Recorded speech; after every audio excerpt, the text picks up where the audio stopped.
Part of democracy that works well is that people can cast an informed and proper vote, so it's good that you have taken this opportunity to come and be here tonight. I think things went fairly well at the library yesterday as well, and the candidating was kind of a unique thing that they did there. So my name is Tom O'Brien. I'll do my best to kind of keep things moving along here this evening.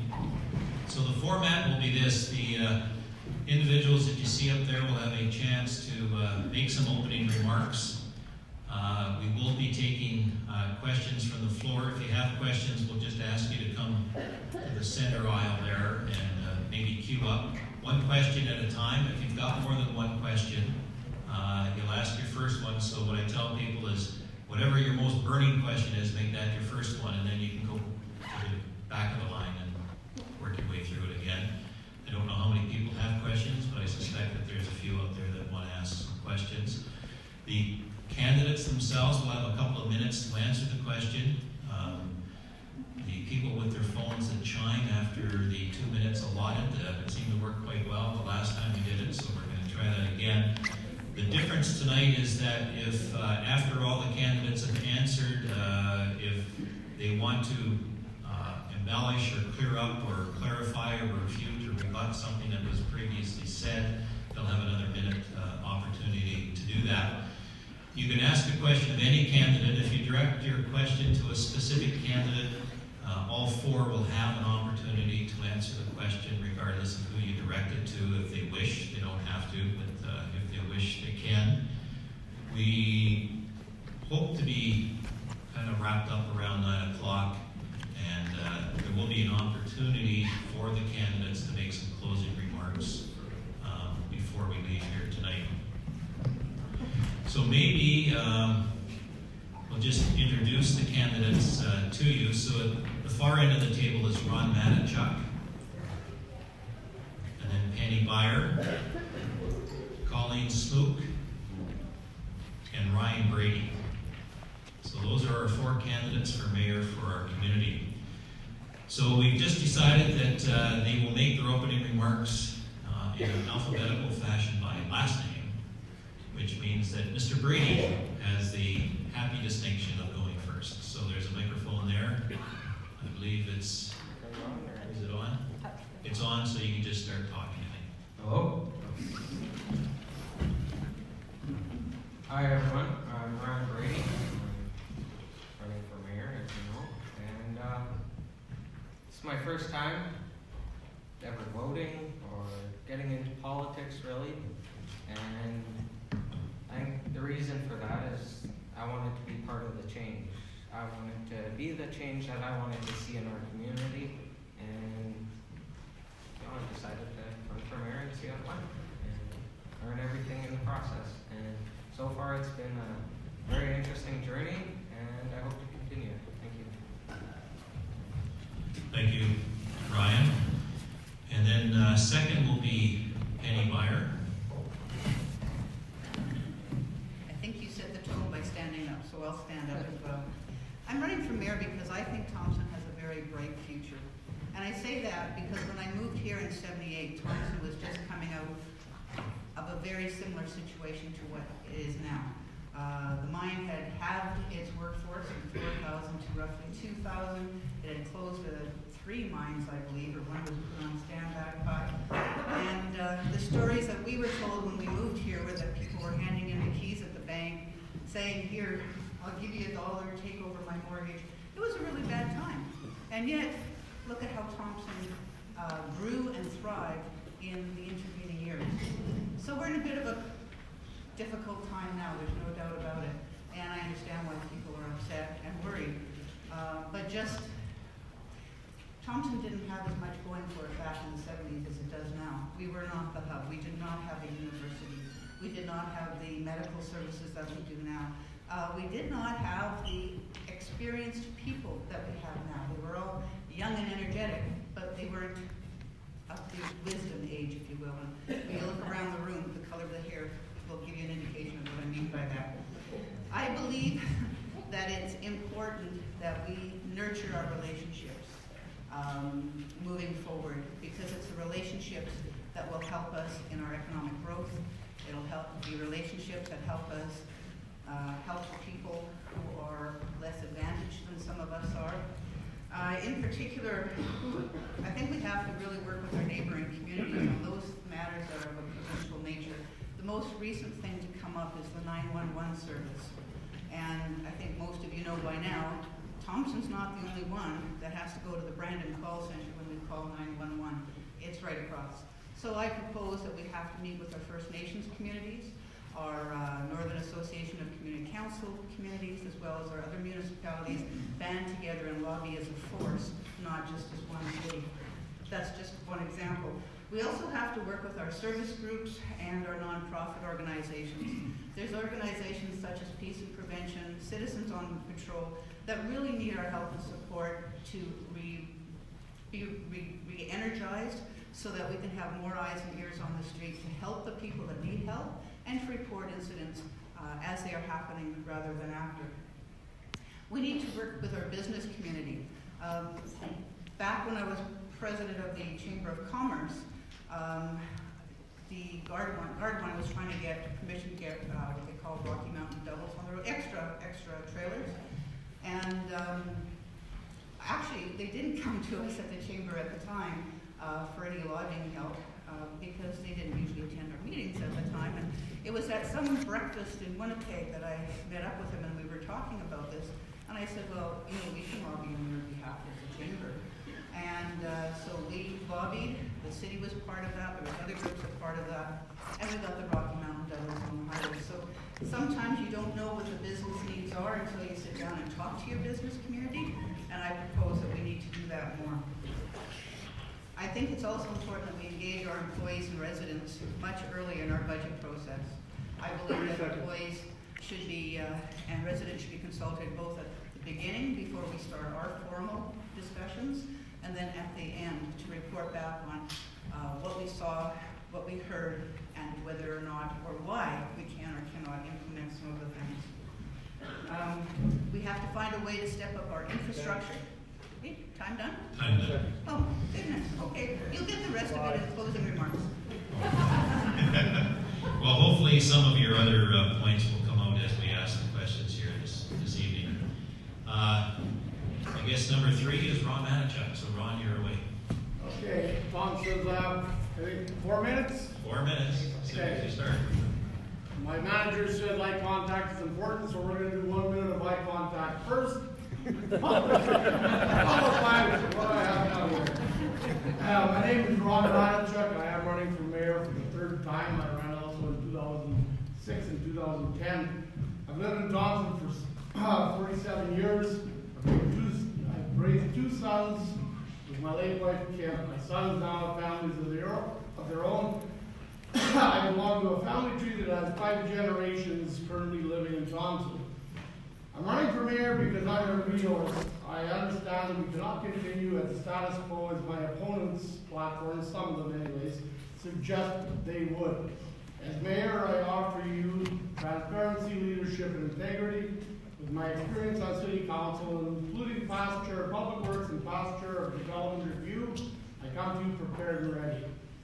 As we all know, the city's infrastructure is crumbling. I believe we could benefit from having a small asphalt plant so we can get on the problems as early as possible each construction season, at least looking at the feasibility of it. We don't have to go as a promise that I'm going to keep it. We're going to look into whether it can be done and if it's feasible. We must also revisit the current wastewater levy to pay for the new wastewater treatment plant as it is based on frontage rather than actual consumption. We must ensure that those putting the largest demand on the system pay the largest amount. We must assess the value of the CSO program.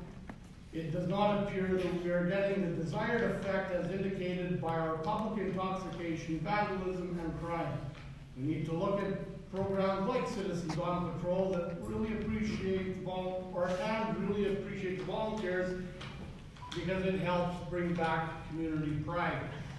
If elected, I would ensure that committees are functional and democratic and that council operates in a transparent and respectful manner.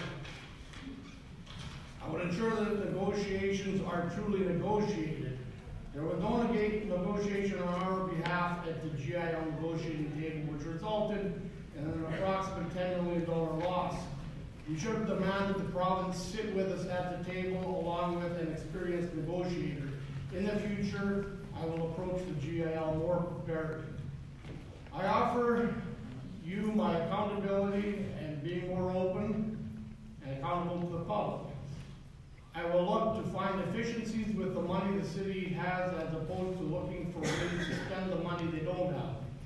I am proud to have served the community and I am grateful for the opportunity to continue to stand up for the people of Thompson. I want to unlock the tremendous potential here in the north by removing barriers and promoting private capital investment to create sustainable jobs and a safer, more secure future for women and families. All right, thank you. And Colleen Slipper.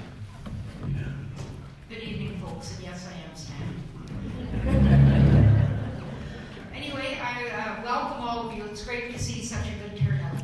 I have lived here for 47 years. I've raised 7 children, and I have 23 grandchildren. 4 of my children still live here.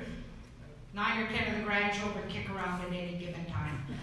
So, my hope for Thompson, of course, with that much family here, is only for it to grow and prosper. I, too, moved here in 1971.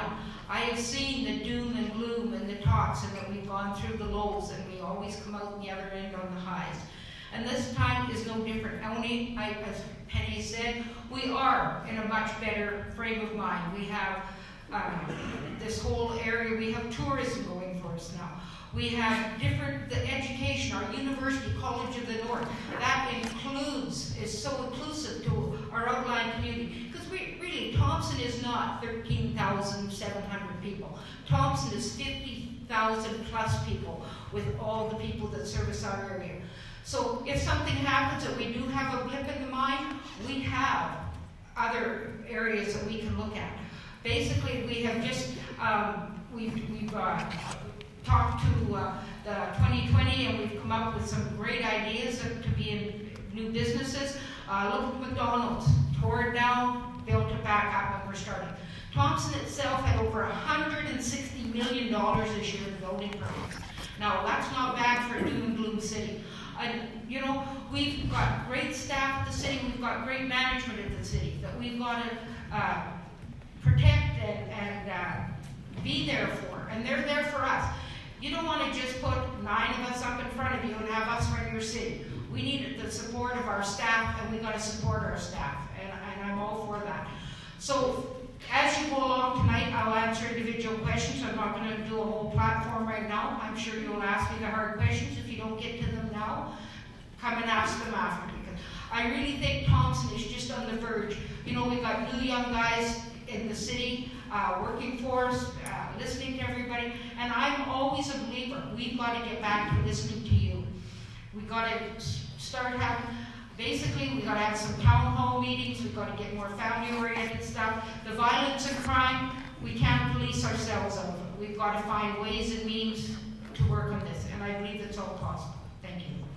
Thank you. How many people here have questions that you want to ask? There's a few. We'll see who comes up. So I'm going to ask the first question because I'm the moderator. Anyway, this question was actually supplied by the Chamber of Commerce, and so since this is their event. But if you have questions, I see a few of you lining up. If you could just line up in the middle there, we'll give you a chance to ask one question. If you've got more questions, you can ask, but we're going to ask, just to be in the interest of fairness, that you move to the back of the line at that point and work your way through. So the first question that we're going to ask tonight, if elected, would you seek to have an operations audit done to identify cost savings for the municipality? So an operational audit done. So we're just going to kind of go in the reverse order that the candidates just spoke. So Colleen, you get the chance to go first here. Okay, as I understand an operation, sorry, I'm like you loud enough, but as I understand it, an operation audit is to check, you know, give us a checkpoint, give us a report card on our behalf. As a city, we have been really working on that for the last couple of years. So we have been, as people are coming and we're having people leave, we are reevaluating job positions. We are sometimes eliminating on job positions. So I am an operations audit. We are doing it ourselves right now, and I am not attuned for us to take, questions or concerns or bring forward suggestions for us. But I think at the rate we're going now, and if the city was, if we were a bit more open and showed you exactly the savings that we've done and the effectiveness of some of the work that we've done, I think you'd be very happy in that. But just to go in and say I'm going to have an operations audit, I really don't understand. I don't think everybody knows exactly what they want. So let's start working internally and get it working with our employees, because they know best what's for Thompson. Bring somebody in from the south or wherever to do an operations audit on Thompson just doesn't make sense. All right, thank you. So, I guess Ron goes second. I would have to say yes to the audit, and the reason why, I guess, is it would tell us whether or not we're doing things efficiently. And it's very important that we know that. And what I've seen this term that's ending is the councillors didn't get a lot of input on a lot of the important things, such as selecting the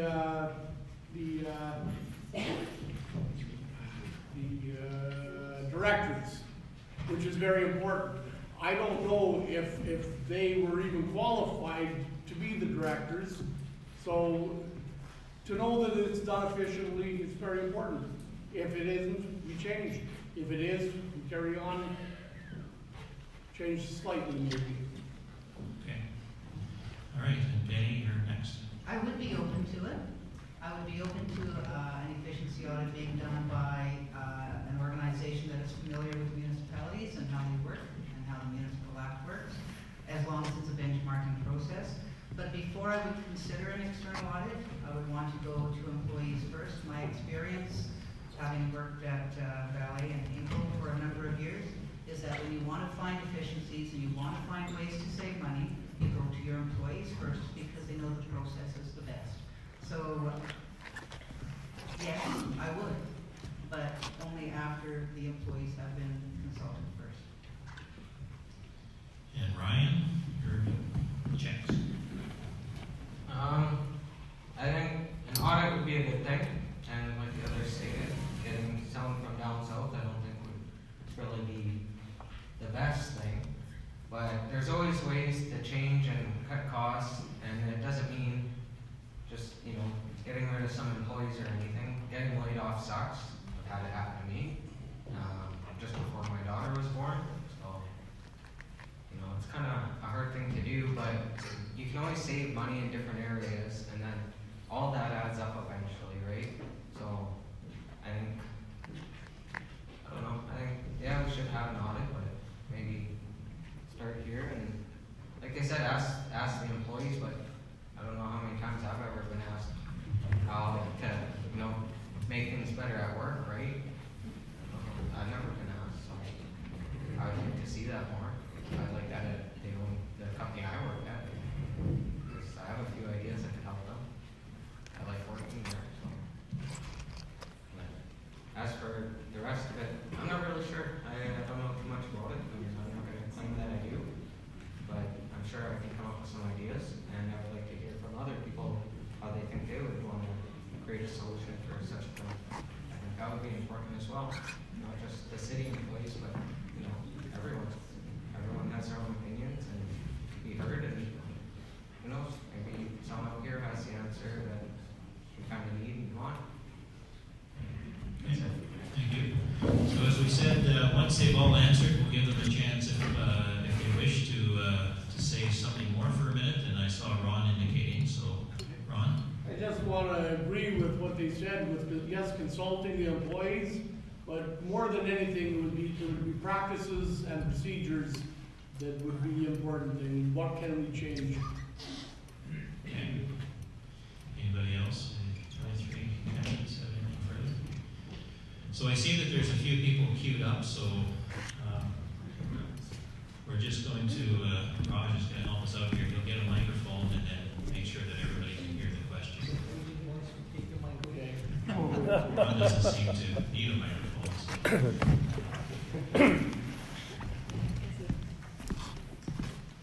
Good evening, my name is Sylvia Green. First of all, I'd like to commend all four of you for putting your name forward in this race.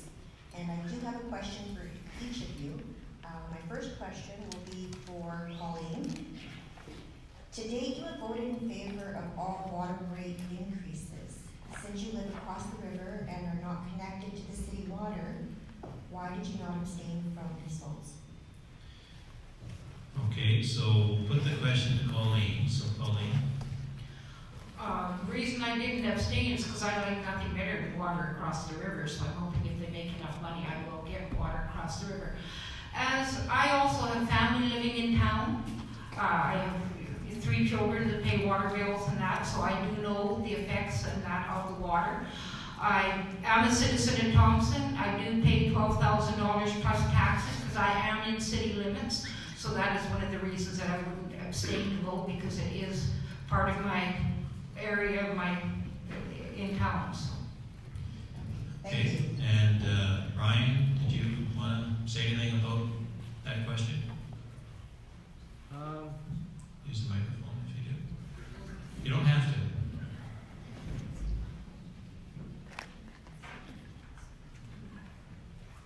I don't think a water increase is great for everyone. I don't know, I had a $600-some bill in the winter. I had a leak, and I called Public Works, and when I asked them, why this might be, because there's a tiny little trickle out of there, and they said, okay, well, it's probably that, we'll take a look at it. And so I got that fixed, $700-some later, plus the 600 and some. And when I talked to her, she said the water rates are going up, and it's hard for a lot of people to keep paying these costs that keep going up and up and up and up. When will it kind of stop? You know what I mean? I agree.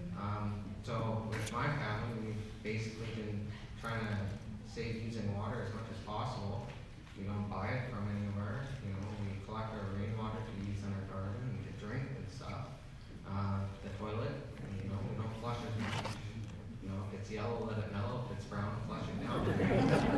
So, there's ways that we can all reduce our water usage and our costs, right? But at the same time, that doesn't mean rates should go up because of that. If, no one's paying as much into water, they want to raise it up more. There's a reason why we don't want to, why we're trying to save money on that. It's because we can't afford it. So, that's all I got to say about that. Thank you. Penny? I can't answer what Colleen did, I can answer what I did. When we made applications to the Public Utilities Board for our rates, we got feedback from the Water Services Board, and we made our decision based on the best information and advice we were given at the time. We didn't get the first request we asked for in several occasions, and right now we actually passed first reading of the bylaw that will change the structure again. It will lower the base rate and give people a little bit more control over what they pay in terms of consumption. So that's on the books for the next council. So are things, when you first introduce them, are they exactly where you want them to be? No. The other thing to consider, and I know you've heard this 1,000 times before, but with the number of water main breaks we have, with the acquisition of the water treatment plant, with having to build a wastewater treatment plant, we're kind of unique in the province, if not in Western Canada, with our water utility situation. So I think we've done the best we can. Can we do better? As new information comes forward, as the water consumption levels out, so we actually know what people are going to consume in a given year, perhaps this will change again. But there, like I said, there is a first reading of the bylaw to help give people more control over their water consumption and rates. Ron, did you have anything you wanted to say? Sure. I voted against the first reading of the bylaw. Mainly the reason I did is because, as Penny stated, Public Utilities Board had certain criteria they like to meet, one of which is basing it on consumption. I don't believe we are truly based on consumption, because you can't use half as much water and get a smaller bill. It's based on a minimum amount. Presently, one of my buildings, if you do the mathematics on it, I am paying $220 a cubic meter for my water. Because I'm based on 341 cubic meters, I use 6 cubic meters. With the new rate, I would be paying approximately $280 a cubic meter. That's a lot of money for a cubic meter of water. So I couldn't support it. As far as residential, I'm happy with the rate I pay. I'm the minimum all the time, $135 last bill, I'm okay with that. But it has to end somewhere. It can't just keep going up and up and up, where we keep going with, this is what we need, therefore we're gonna up the rate. Let's look at controlling what we're spending on that utility. Let's get it down somehow. There are ways. Okay, thank you. Thank you for your answers. I wish you all the best of luck, and I'll go to the end of the line there. Thank you. All right, Leslie. Hello, I'm Leslie Tucker. My question is specifically for Mr. Matichuk, but also I'd like your input in respect to part of it. So, just as a note, the School District of Mystery Lake is signatory to the 56 agreement and did participate in the GIL negotiations, right? And part of all that discussion took place at, when we could talk, it took place at city school liaison meetings. But I looked at my minutes, and you haven't attended one of those meetings since 2016. So I wondered,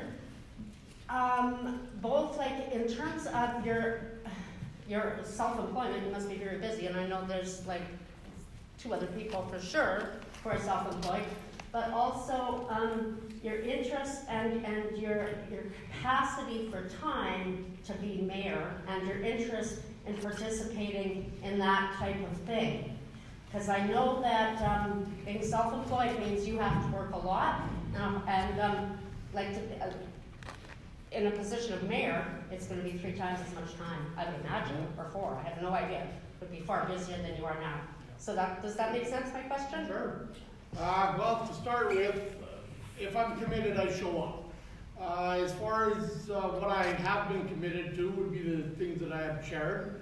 I'll go first to Public Works. I don't believe I missed a meeting when I was chair, and after I was removed from chair, I probably attended as many meetings as the chair.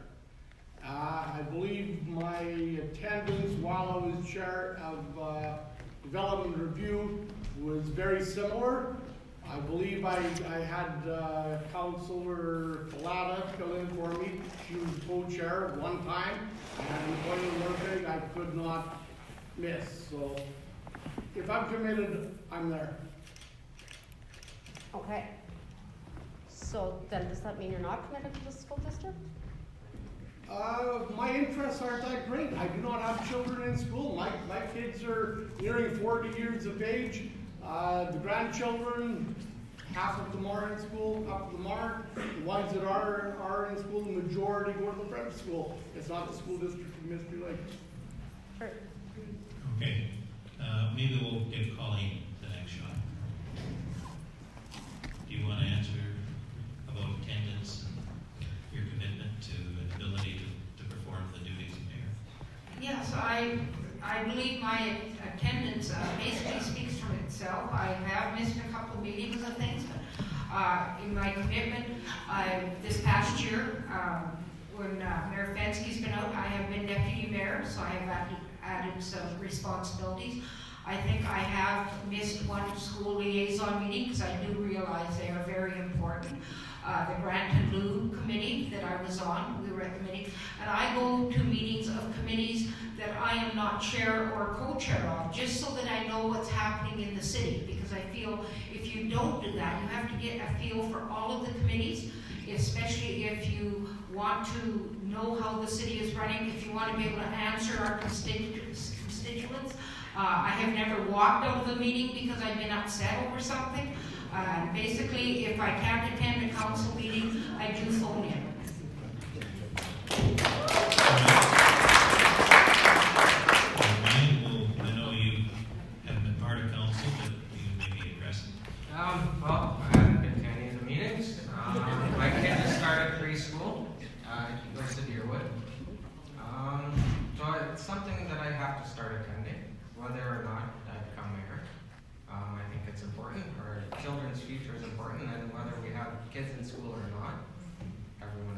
or most people do, and those kids are gonna grow up to be, tradespeople, they're gonna be doctors, lawyers, whatever, and that's important that they receive proper schooling and education, and, I think for myself, as, for the rest of your questions, I work 12 hours a week. Sometimes I have weekends off. Most of the time I go into work and work. I work tonight actually. I work from 6 to 6. After this is done, I will be going into work and finishing my shift and then going home to sleep for a few hours, hang out with my kids, see my family again. And, you gotta make time for things that are important to you. If they're not, then you're just not gonna make the time, right? So I think, just gotta make time to go. And I got lots of different hobbies besides work, and I also do odd jobs that kind of help me out. So I'm always busy, I'm always doing something, but I think I have the time and capacity to do a real good job for Thompson. So, And Penny. So for people who don't know, there's a city school district liaison committee that we meet. And I really have to commend Colleen because she is at all of the committee meetings that she can, whether she's serving on them or not. I try to do the same thing. And I think there's only maybe 3 of us who actually do that. But in terms of the city school liaison committee, we discuss things that are of joint interest or where we can help each other. So it could be the grade 4 swim program. It could be busing high school students. It could be crosswalk safety and speed limits. So there's quite a few things that are usually on the agenda that we discuss that we try to work out. We've had a couple of ad hoc committee meetings or committee struck when there's been challenges or issues, if you will. So we try to meet and resolve those and work together to a common solution. So that's what those meetings are at. I think I may have missed 1 or 2. I don't know. But I do try to attend them all because they're enlightening, I think, for both council and school trustees. All right. And so a chance to just further enhance, I think, Ron, you wanted to say something. Okay. If I can, I just want to speak to the walking out, because I believe that reference would have been to me walking out of a meeting. And I will explain myself here and now. Here's why I walked out. The first time I walked out, I actually walked out twice. And the first time I walked out, the reason why is our organizational and procedural bylaws states, number 44, that we will receive a draft agenda prior to 4:30 Friday before the Monday's meeting. We did not receive a draft agenda until I believe it was about 8:30 the Monday morning of the meeting, which gave us our working day. Most of us have jobs, we work. It gave us that day to do the research. And in light of not being able to table a motion, which happened quite regularly, I thought the only way I was going to be able to bring attention to this is if I get up and walk out. I did not know that Duncan Wong was going to follow me, but he supported me on that and he also walked out. And had I not, I guess that wouldn't have came up at this table and I wouldn't have had my opportunity to explain. Thank you.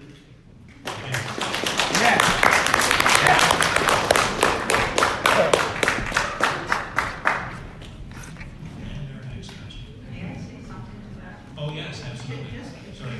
In case people think that the city staff was not being diligent, there were problems with the computer systems, there was problems, IT, if you will, and we were notified ahead of time that the agendas would not be ready until Monday morning. So we were all in the same boat. That's all I can say. Anybody else besides Ron? Because you've already had your moment. Maybe it'll come up again. Okay. Hi, I'm Chessa, and I hate microphones, so bear with me, please. 2 of you for sure brought up Citizens on Patrol and the Peace and Prevention Committee. Volunteer organizations right across Canada are suffering because they're not getting volunteers. So you're wanting to work with these groups, they don't have the volunteers. So as mayor, and this is for all 4 of you, as mayor, are you going to, hang on, I wrote this down. Are you going to lobby all levels of government, provincial, municipal, and federal, and get us some tax breaks or something to encourage people to volunteer, because everybody that I hear that says, well, I volunteer, but why? They want something, and a pat on the back, I'm sorry, it's not good enough. It's not. You get nothing for it, you spend your time. What are you going to do as mayor to encourage these organizations and others like them to actually support Thompson the way they have been and more in future? Okay, so Penny will actually give you the first chance here. Okay. That's an exceptionally good question, and it's been a troubling one when I've gone door to door because a lot of people have brought this up. So how can we best support our volunteer organizations? You're right. Recognizing 1 or 2 individuals a year is not how you recognize volunteers. I think what we need to do is help broaden that support base. Let me back up a second. Somebody put a question on Facebook the other day. I would like to volunteer. Does anybody know any organizations I can volunteer for? And it was just like do. All of these suggestions were coming up. The organizations are there. Somehow we're not getting the word out. So despite the fact that we have Facebook and Twitter and everything else, our communication on every level is just not as good as it used to be. So one thing the city can do to help the volunteer organizations is get them onto our website, listed on our website. We can put them where we do advertising, we can have them listed on our recreation department so that when people walk in, there's a source. We can also help support these organizations by making it known when they come into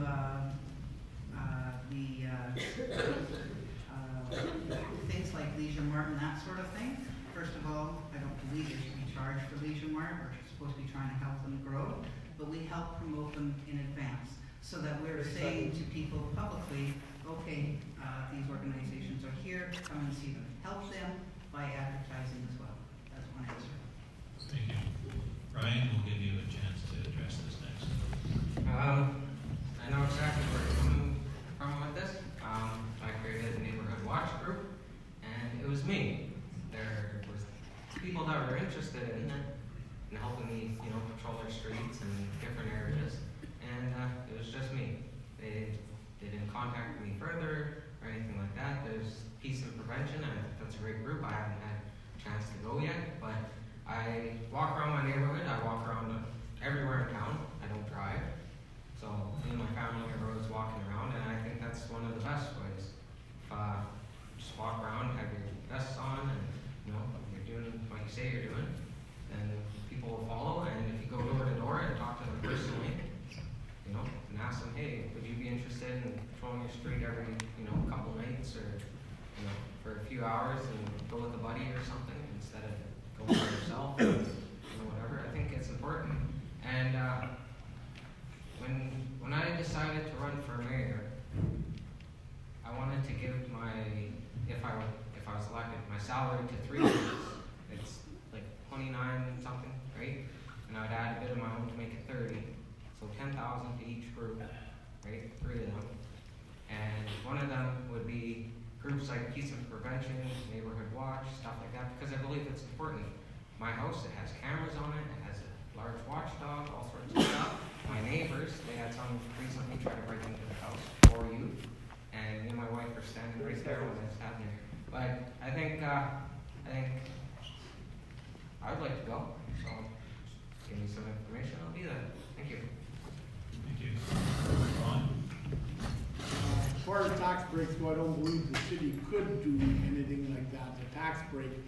But going to the volunteers, we have 2 of the biggest volunteers in Thompson right here at this table. Both Colleen and Penny volunteer very much of their time. What can I do? Well, I'm not going to vote for them. That way they got lots of time to volunteer.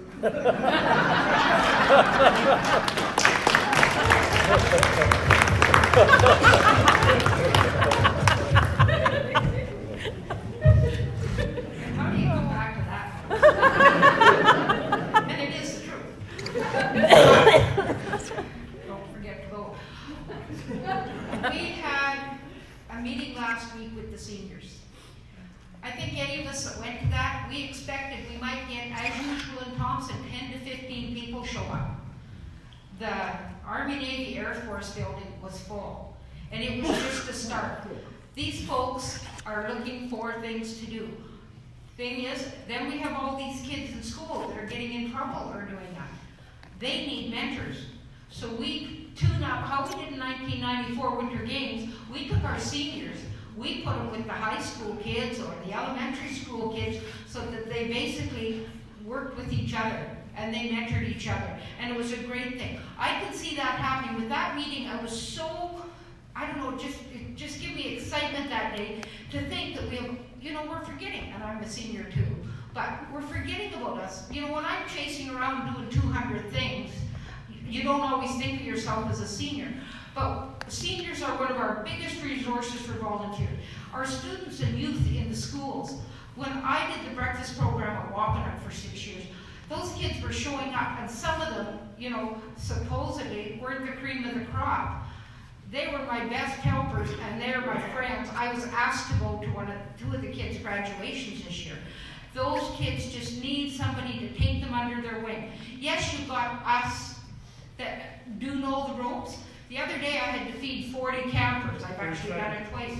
And I phoned up one of my friends. Before I knew it, I had half a dozen people at the campground.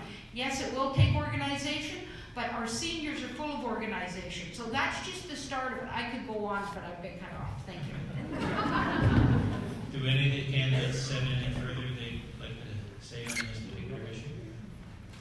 Jesse, thanks. Oh, Can I add something? Well, as Colleen pointed out, seniors have a lot of time. They have a lot of experience and knowledge that they can pass down to the younger generation. And I think that's a great thing, and that they should do that. And also, young people like me, who are closest in age to them, right? They can relate to us easier. You know, we hear their new words and lingo and all sorts of stuff that they come up with nowadays. I think it's different, but I mean, can you guys run or play sports and, you know, or go dirt biking and that? Maybe, probably, yeah. I'm not saying no. Careful. I'm not saying no that you can't, but I'm saying there's other ways to bring these kids to be productive members of society. You know, take them out into the bush for a walk and teach them to identify useful plants that they could pick up and eat and have as snacks and all sorts of stuff. You know, and I think that the older generations and the younger ones should come together and help each other out. Not just one group help each other and no one else, right? I think everyone should come together as a community and help these kids and, you know, break certain segments. Go on. That's it. Thank you. All right, thank you. Dave, I think you're next. Yes, I got a question. It's mainly for this buyer and the Smook. They seem to be together on just about everything, but this is regarding the campaign literature and the ideas you have for the future. You're talking about possibly like increasing our role as the hub of the North, and you talk about building a bridge across the Burntwood River that will give railway access and more truck access to the airport. And I've been thinking about that in a lot of ways, and I was thinking, right now I don't see trucks lined up waiting to get unloaded at the airport. The capacity problem isn't in bringing products to the airport. It is the fact that both our airport and the airports of all the communities we serve can only handle small planes. And I don't see how you're going to increase the capacity or increase the amount of goods that are transported to these other communities when all you can use is small planes, and paying all that money for a new bridge and put a rail line out there and all these other things. Like, I don't. Is there a question here, Dave? Yes, there is. It's just about to come. I'm just wondering where the idea comes in with, that you could possibly think that would be to have any purpose to improve us as a hub, because to me that would just be a bunch of money wasted that would never actually show any kind of value to the taxpayers. And there are better ways to do that, but trying to increase the capacity of the airport without allowing it to, without having it and all the communities we serve to be able to handle larger planes. That's just a waste of time and money, and it's something that shouldn't even be on the campaign brochure, as far as I'm concerned. So the question is, just what Why is that? Why are you proposing to do something like this, which basically can't possibly work? Okay, so Penny went first last time, so we're gonna let you let Colleen go first this time. Well, sir, come for a ride with me tomorrow. I'm going to tell you, the truck traffic that goes to that airport right now, North Star Air has just moved into town in this last year. There's an average of 14 DC-3 flights, which take 10,000 pounds of freight each, that move to the northern communities.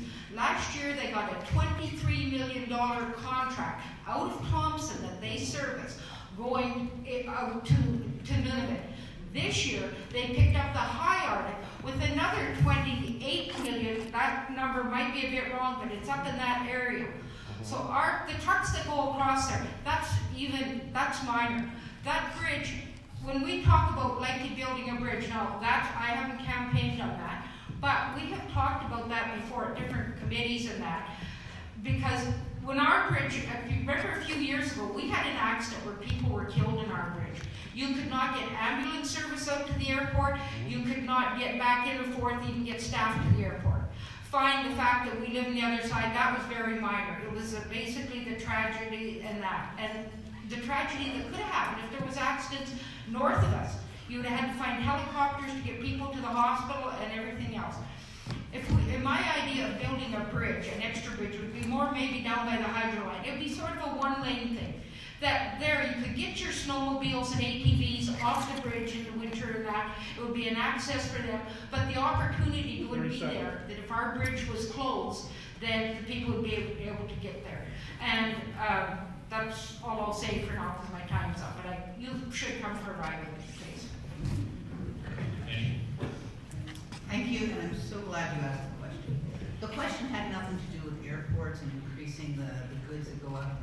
It was about diversifying the economy of Thompson. If you remember correctly, winter weather testing didn't start because we created it. We found out that people were coming up and testing their vehicles. They were parking them in the back of the Mist Lake Hotel, and they kept blowing breakers because they didn't have the infrastructure to support the equipment. When we realized that winter weather testing was a viable option, that's when we started developing it. By the same token, we are the hub of the North, a service center. But we're more the hub and the service center because of our geographic location. We have to start taking advantage of that, just as we took advantage of the winter weather for winter weather testing to grow that. So what the proposal is that we need a north port, just like Winnipeg has a center port. We need a place where we have cold storage, need a place where the trailers can park, where the sea cans can offload, where the truckers have a place to park, so they don't have to park in the City Center Mall parking lot, so they don't have to go down Station Road and chew up that road again. So, and that would require a slightly different access route. And in case you're wondering, I'm not going to name names, but I've started those conversations to find out, can we use an alternate access route? It's certainly worth discussing. And I've talked with the airport, would it be of benefit to them? And in fact, there's actually two proposals I've seen for a second bridge over there, over the Burnwood. One was an extension of Seal Road, and the other one was closer, I believe, to the El Newman area. The second road, Colleen mentioned some excellent ideas, but the other thing is if we have a major fire and we've only got one way to cross the road, that river rather, we're in trouble. So besides having 10 seconds. Help, did you say time up? 10 seconds. 10 seconds. I just used it. So besides helping to diversify the economy and help bolster ourselves as a service hub, there are certainly safety factors to consider as well. And it's not something that'll happen in the next 4 years. Thank you. Ron? Presently, totally impractical. It would cost tens of millions of dollars. The only way the province would ever build that, because it would be the province building it, they would have to see a return on that investment. So you would need something as big as or bigger than an Inco 1950s coming in this area where they would need supplies coming in. And I don't see it. It's highly unlikely. Be a waste of taxpayers' dollars for sure at this point. Ryan?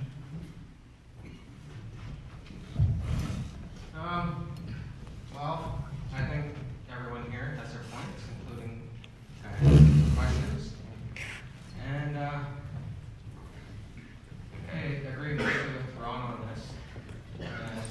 You have to see a pretty big return. And like I've worked on that road, you know, I've paved that road right to the bridge.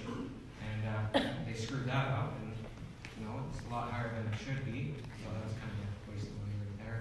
But it's going to cost a lot of money. There's no way around that. But if we can figure out a way to make it viable, then yeah, we need it. We need a way out of the city. If fire comes, look, we're surrounded by bush. That goes up from, you know, natural waste like lightning or something, or kids lighting on fire, or cigarette thrown on there. We're all going to go up. Okay? That's something that we should be thinking about instead of going, oh, it hasn't happened yet, it won't happen. But it will at some point. So if we can make it a viable option, then yeah, I agree with it. If we can't, then, well, what are we going to do, right? So, add another point, but I kind of forgot it, so. Thank you. Do I have a couple of seconds to make a rebuttal to what was said? Well, we haven't really set it up that way. If you have, there's only two people behind you. Did any of the candidates want to say anything further on that one before we leave it? All right. So we have another question. So. Okay, my next question is to Mr. Matichuk. What would you do differently to access mining reserve funds from the province? Differently to, could you repeat it? What would you do differently to access mining reserve funds from the province? I would try to come up with a concrete plan why we need access to the funds, and it would have to be economic development, of course. I would have to show that there would be a return on the province once again investing in Thompson with those funds in order to make it worth their while to look at it. Just to say, well, we deserve it because we're Thompson, we're a big mining community, we paid into it, that's not good enough. That's not what they're there for. Like I said at the time when we had the resolution before council, I said that on the grant in lieu, the province is not going to come and bail us out every time we make a bad decision. And they will not. There's a lot of different things you can do, proposals to the province, in order to get them funds, but as far as I know, we came up with nothing other than we want the money. Thank you. Okay, anybody else want to have a shot at that? Okay. Basically, I had a conversation with Minister Wharton about 6 months ago, and I asked him that question. I said, why are we having difficulties talking with you about a mining reserve fund? And the answer basically came back was very similar to what Ron just said, is that we need to see how you want to spend that money. We're not going to just turn money over to you. So we want to see a plan. We want to see how it's going to help you overcome the situation that you're in. And there has to be, now they didn't say they needed to see a return on it, but they did say there had to be a return on it for the city of Thompson and our economic well-being. So yeah, that's what we would need, is some kind of a plan to show how we plan on using the funds and helping it grow. Colleen? Well, I think the first thing we got to prove to the province is that we're a collaborative and inclusive council. We have to have a mayor and 8 councillors working together so we're all on the same page when we go to the province. We do have to do our homework. We have to figure out exactly where we're going, what we're doing. And that's basically where the committee, and that's where we basically include the province when we're talking, we're letting them know. Basically, billions of dollars, right, they went out. And it's not just Thompson, we're talking now, we have Flin Flon, we have Snow Lake. This is basically a northern effort, not even just a Thompson effort to get to the mine. 6% of their mining royalties go to this mining fund. We're not asking asking for the mining fund of all the monies that our companies have paid in for. We're asking for a measly share of 6%. And once that mining fund caps at $10 million, well, you know, if they don't give out, well, then they don't have to put likely that 6% back into it, because they only have to pay us the interest. So if they take the mining fund down to $8 million, give us a couple million, then they have to put that 6% back into it to build it back up to the 10 million. So there is ways and means, but we have to get to the province, we have to let them know that we're all working together as a city, as a community, as a city council, and I think we will have a lot better luck working with our ministers. Thank you, glad to hear that. And Brian?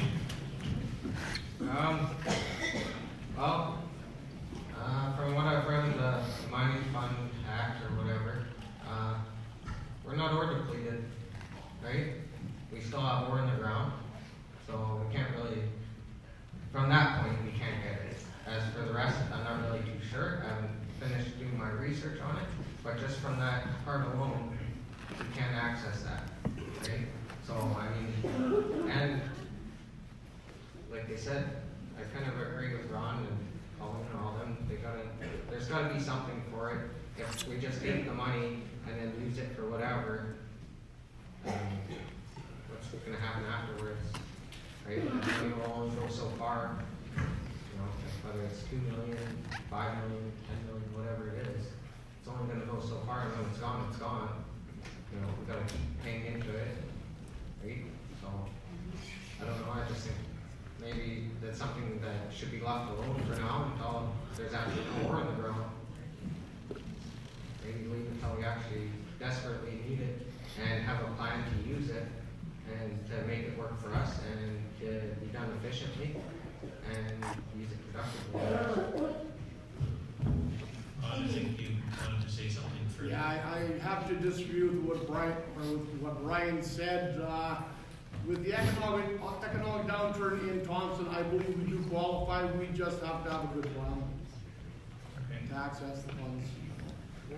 Any of the other candidates want to say anything further? All right, thank you. Okay, I'll go back in line. Yeah. Good evening. I'm going to direct this at Mr. Brady, but it's going to be a general question. With the possibility of this being a completely new council, with all the councilors, how do you think that you're prepared to be the leader of this council? So we'll begin. I think a lot of us have the same interests, the same ideas, and I've talked with many of them, and most of us seem pretty willing to work together, just outside of that. So inside, I think it's something that could be a real possibility, and I'm good at making friends and connections. It's helped me pretty much throughout my entire life, and just do the same thing I've always done. And I think that we can all work together, and I think that's kind of the whole point of it. If we can work together before being elected, I'm sure we can work together after being elected, and I would like to see that. I think it should be a community effort. Same with city council and mayor. They should all be trying to work together to benefit Thompson. That's why they have the job, right? That's what they're supposed to be doing. Ron,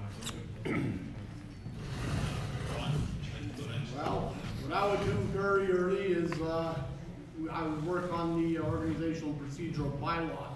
I would put it to the new council because it is a democracy, whether they want to see it in a more democratic fashion with election of chairs of committees rather than appointed chairs of committees.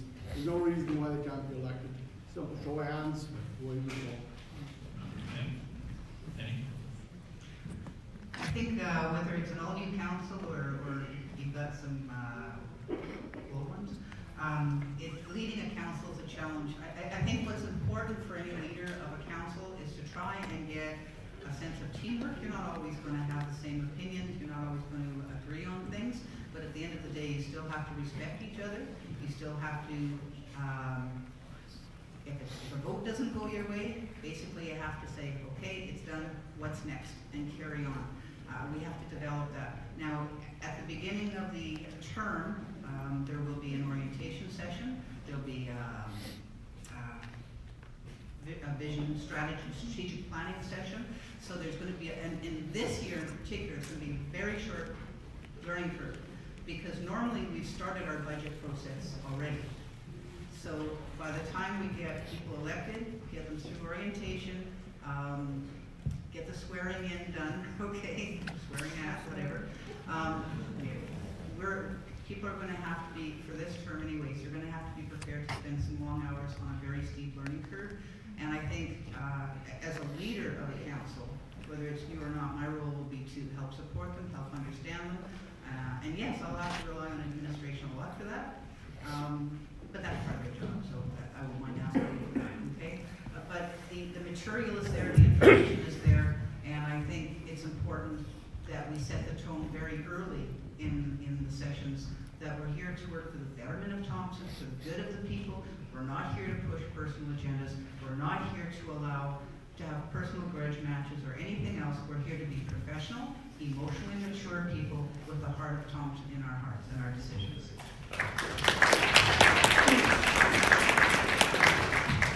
And how do you follow that? Seriously, I've given this a lot of serious thought, having been on council for 4 years. The first thing I've even told some of you candidates this. If I happen to get elected for mayor, the first thing I'd be doing would be phoning you in the first couple of days and meeting you for coffee, which with me will take an hour, okay? You won't just get out of the habit, right? I would find what everybody perceives as their strengths and weaknesses. Then we would work. Now say I had 4 or 5 of you wanted to do finance. Well, maybe with the 4 or 5 of you would have to meet with me and we'd have to talk that out. We would find out what your strengths and weaknesses. We're not always all going to get along, but as far as I'm concerned, when we leave that council room, we should all be able to be civil to each other and continue the day. There will be conflicts, conflict resolution. We have to have conflict resolution. We have to have a plan for it. But there all has to be respect among all of us. And I think if we get that respect right off the hop, it won't matter whether we have 9 new council members and mayor, or if we have all of the old ones that are running and everything else. It's got to have that respect will be the main thing. Thank you. Anybody want to further say anything to that particular question after you've all answered? No? Okay. If you could state your name and then ask your question. Brian Unmark, city resident, and running for council too. I should ask Brian a question and ask her if he asked almost the same question as I was going to. So I'll switch and say, I know we've talked about being a hub of the north, and I'm just wondering how you propose to build relationships with young black communities that's going to benefit us in the long run. All right, Colleen, maybe we'll begin with you. I think we as council, we've already started that. I know I personally have been to Nelson Lake just in this term. I have dealt with a lot of people from Brochet, Lac Brochet to Dooley Lake in my business and that and working. And in talking to them, basically they are willing to sit at the table. Now I know there's been times we said, oh, we invite people and they don't sit at the table. Well, I can tell you Franny here is pretty persuasive. So you will come and sit at the table, and if you don't, I'll come sit at your table. Let's have the meeting at your place. We don't always have to meet in Thompson. We can meet all across the north. There's road access to a lot of communities. And I think that us being the hub is just a word, but this is the way Thompson, a city of 13,700, we can't afford to be the hub, but with the outlying communities, all the neighboring communities, we can all work together and collaborate. And then, when we approach the provincial and the federal government, we have backing. And that is to me, and that's where we have to include all the council. Everybody should be included in the meetings and get to know your neighbors. Don't be scared to take a Sunday drive, out to this Shuswaysa and just see what's happening out there. It's actually really cool, you guys.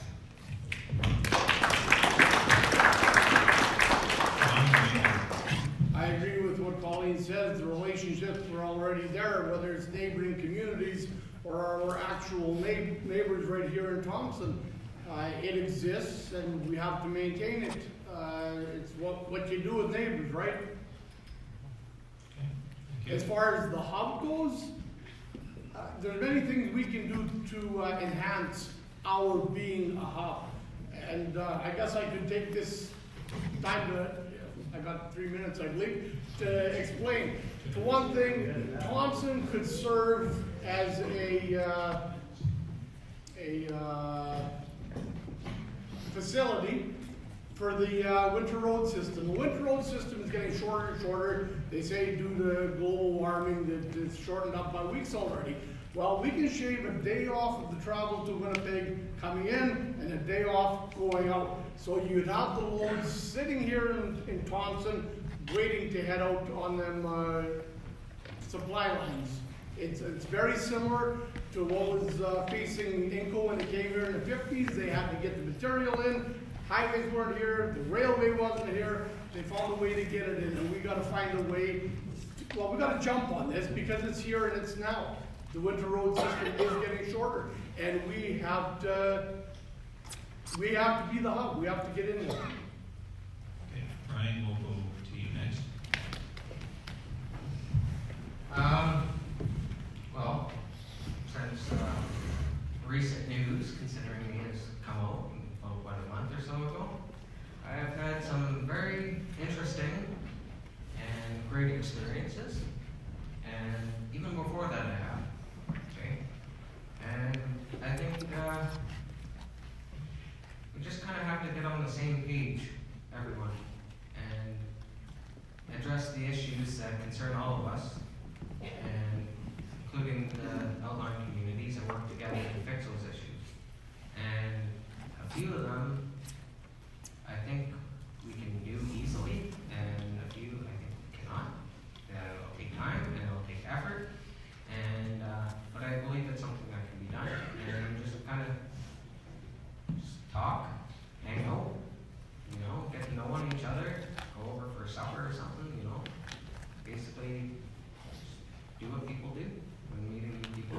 Bring them in and talk with them and say, okay, well, how can we work together to address these issues and move on from there and make Thompson a better place. And since everyone or most people are coming into our community to buy, food and supplies and entertainment, why not kind of bring things up a little bit more that, there's not a whole lot of bulk stores here. You can't just go to a store and buy in bulk. You get a little box and you're gonna buy a bunch of that, and it's pretty pricey to do that, right? So, I don't know, maybe something like a Costco or something, where they come in, buy a big box of stuff, go, things would work out better that way. So then, I don't know, I don't think I'm explaining myself properly, but I'm trying, so. Basically, just make better relationships with people. I think that'll help. I think if they feel more comfortable here, then they will be. Thank you. And Okay, thank you very much for that, Brian. First of all, a lot of Ron's comments supported the idea for the need of the North Port.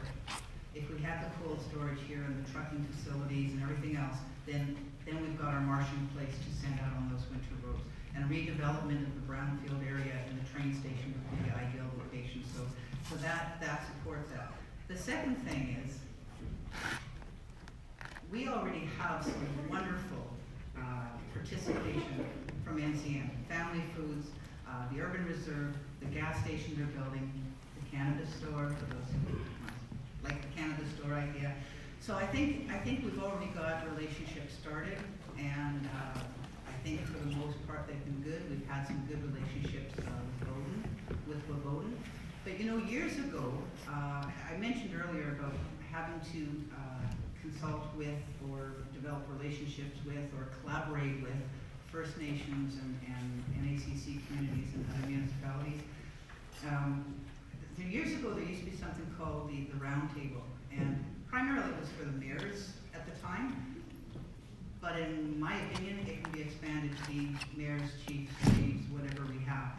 And if we could get this kind of I don't know if coalition is the right word to use, but if we can get that, we can help each other. Just one little thing, I remember mentioning to Chief Moody one time that we should have RTM 32 houses built here in Thompson.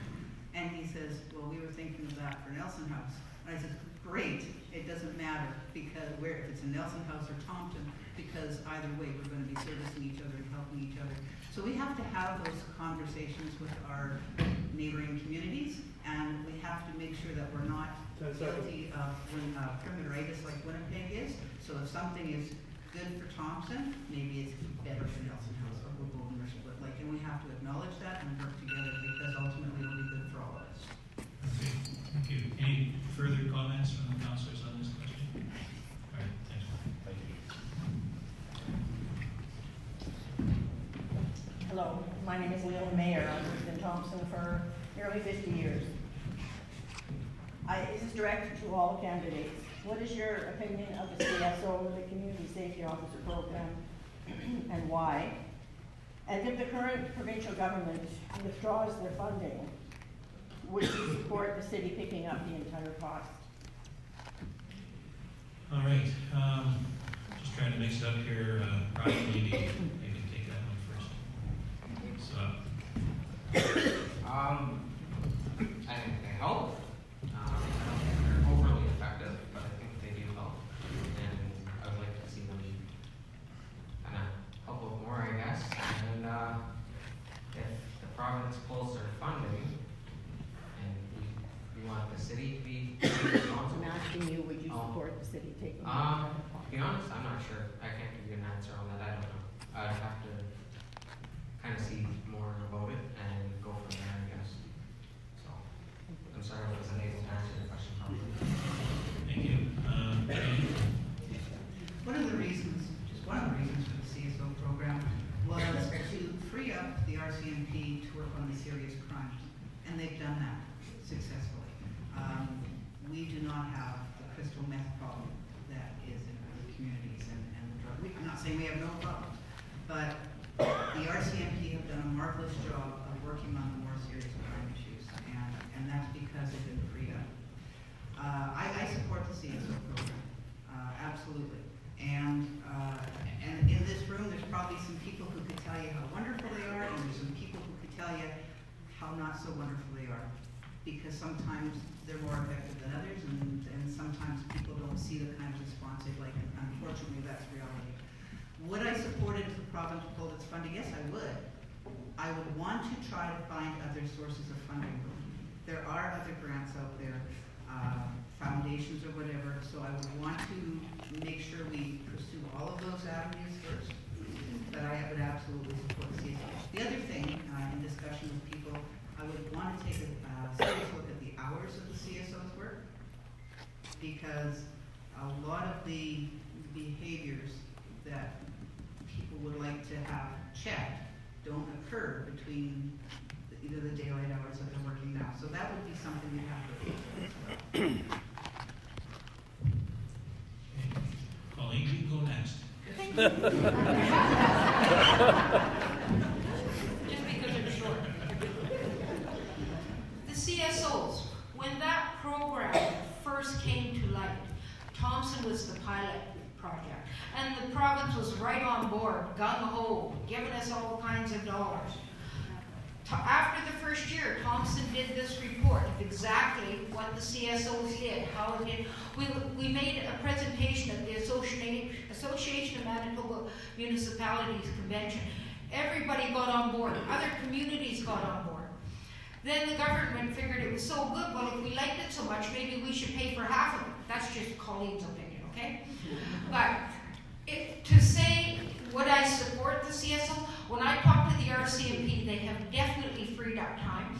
Would I like to fine-tune some things the CSOs do? Definitely. There's, like as Penny says, there's definitely small things that we can do. Would I support the city funding them totally? That would not be my decision. That would be me and 8 other city councillors. We would have to find that in our budget, and our economic times right now to say that we go out and fund all the CSOs, we've already cut back the number of CSOs because the city is funding a portion of it right now. So that will be a big discussion of this budget and the province as to whether they have given us this year a one-time commitment, they say, of $150,000, and then there will be nothing. But I don't think they've heard the last of us. We will be at their doorstep. And Rob. Okay, first of all, it would be a budget item. The council would have to decide on how much we can put into this. We'd have to reevaluate it simply because we're not getting the outcome that we're looking for. We're looking for less public drunkenness. We're not seeing that. We're looking for less vandalism, all these things that are going on with bylaws and the provincial laws. Sure, it's helping the RCMP, but the outcome isn't what we want. The outcome that we would like to see is these things eliminated. They were there in 2006, the first time that I ran for council. They were there in 2010, the second time I ran for council, and these problems are still here today. So it's not working as is. So we gotta look at what we need, and then at that point, can we afford what we need? Okay, thank you. Any other? Yeah, Brian, you want to say something? When it comes to the public drunkenness and the homelessness and the vandalism and all that stuff, we haven't really looked at the root cause of all these problems. We're just coming up with, okay, well, we have the CSOs, we have the RCMP, we have, peace and prevention, all these groups, right? We have all these groups, yet we still have all the problems, right? So, I mean, how are we supposed to change that? You can't clean up downtown or wherever if you don't know the root cause of the problem. So you gotta work with that before you can, start doing other things. I think that's the most important part. Figure that out, and then the rest is set. Anything else from any of the candidates? All right. Okay. Hi, my name is Andre Crew. I'm also running for council. My question is, we have a pretty tight budget from what I hear coming up. I don't know all the numbers, but in your opinion, I know it's a council decision in Mayor, but in your opinion, what department or sector would you invest most of your time in to get the best ROI? And how would you, briefly, what would you do to execute on that? So we'll begin with Ron. I'm not sure I understand the question. Can I have it again? Okay, so there's departments of the city budget. Where would you invest most of your energy to get the most return on your investment? Which department would give you more bang for your buck of putting your energy in and saving dollars? And what would you do to make that work for you? Well, I don't think we can really say that one thing or the other is the way. The type money that we're going to be looking at in the next 4 years, you gotta go under. Nothing is sacred. We have to look at it all. We not only have to deal with the $10 million loss on the GIL, but our last assessment was 2016, where we were all assessed high.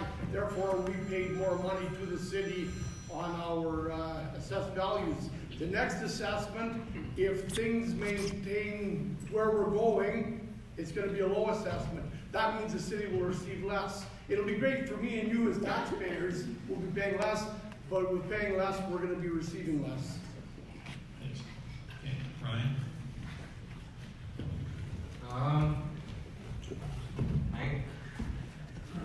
The thing I would want to invest most in is our youth. We have a future in this town. Everyone's going to be, coming up next, so I think that's what I would invest in. That's more of a long-term thing. Thanks. Colleen?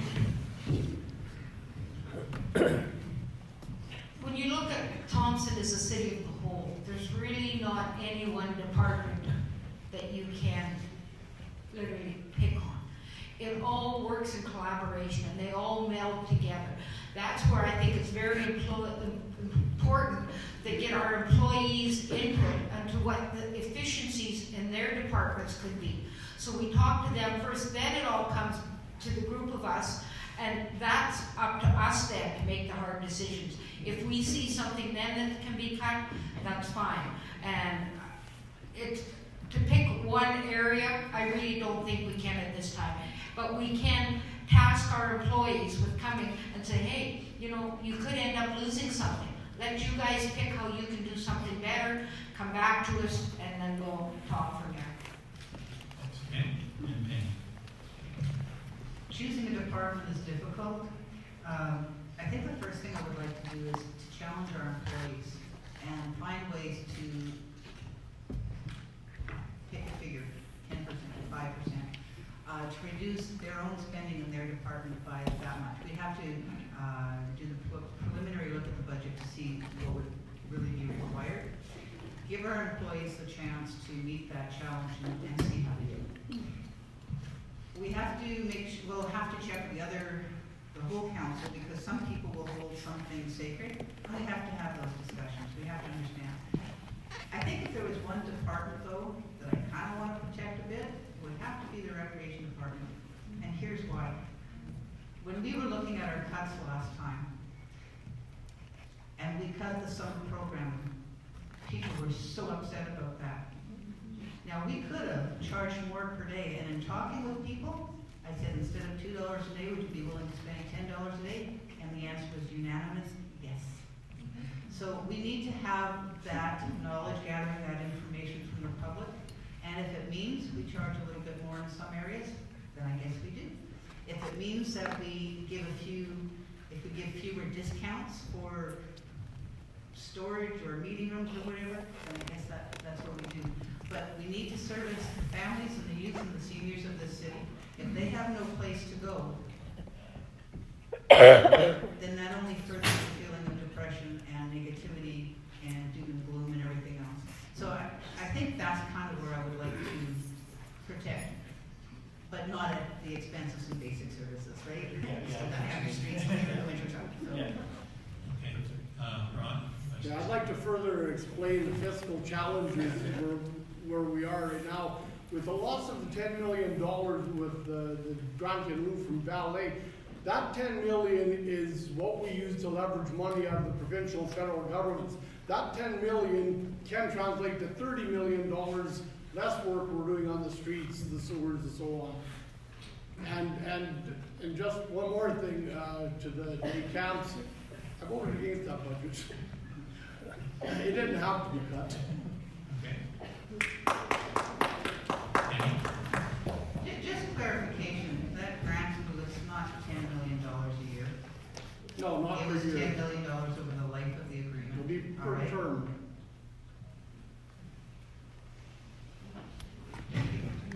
So that's one thing.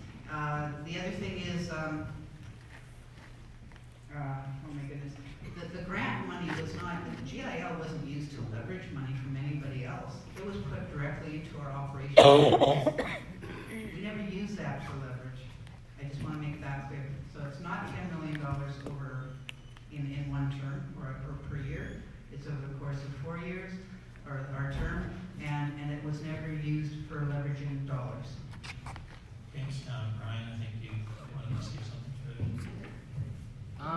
This is kind of a question for the other candidates, actually, since I always says it. You're talking about Back in I'll tell you what. This goes with his, like it's together. You've got a minute to further clarify. You can throw something out if you want. You said people were willing to pay $10 to get their kids into these programs, then why were the programs cut? If they're willing to pay more and still put their kids in them, right? Is this what you found out after, before, during? Like, why were those programs cut if people were willing to pay more for them? That doesn't make sense to me. I'll let you answer.